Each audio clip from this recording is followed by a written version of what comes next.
All right, fantasy owners, we have only 6 weeks left in the regular season. And after this week, the playoff projections are shifting slightly. So if the scores hold as of today, Sunday, it looks like Belgium is going to win the matchup of the week over Indy. Detroit is getting his first win of the entire season over Mexico. Very shocking there. And Sweden won, so now they are tied for first place. Cuban Gitmo also won. So here's what the playoff picture now looks like. Mexico is still number one. They are tied with Sweden, but they have significantly more points for us. And then Sweden is 2 right there. Tampa's 3, only a game back of both. Tampa's the second most points for, so he could catch up to Mexico if they ended up tying at the end of the year. Maybe Tampa could sneak and be the number 1 seed. But really, you're just looking to get those top 2 seeds, which will get you the bye week in the playoffs. So at number 3 is Tampa. Number 4 right now is Cuba, and Gitmo is right there behind him. That's also, they're both tied. Points for is pretty close. Anything can happen there. Both are fighting for the 4th spot, which would be the last team with home field advantage, at least in that first round.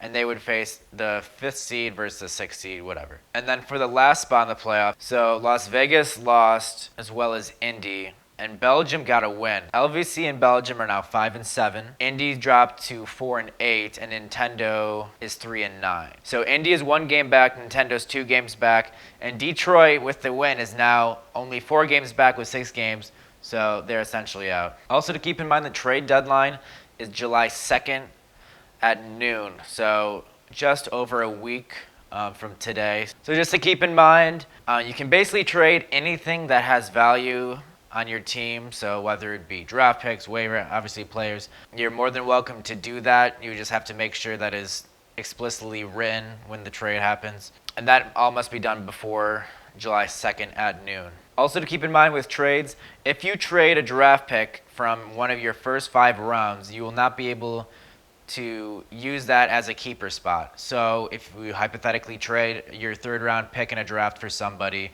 you are now only allowed to have 2 keepers max, because you'd have to be able to sacrifice that pick to get a keeper. And since you do not own that pick anymore, you can't sacrifice this, you can't get the keeper. So again, for keepers, for those who are new or just for a refresher, 5 keepers, 3 batters, 2 pitchers. So 2 last things to note. I'm going to be reducing the acquisition limit for teams once the playoffs start to 3, just to maintain teams the same. And no team has to stream either. And then for the match of the week this week is the Mexico Cartel and the Cuba Fags.